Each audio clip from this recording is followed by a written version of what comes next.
pozamordowanych nie zostało nic. Można pomyśleć, że ich życiorysy są pustym polem, takim jak teren obozu w Treblince, zaorany i obsiany łubinem.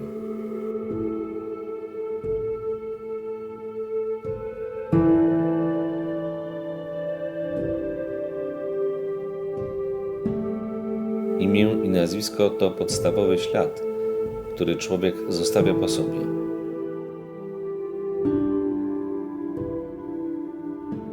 Życia nie da się wymazać.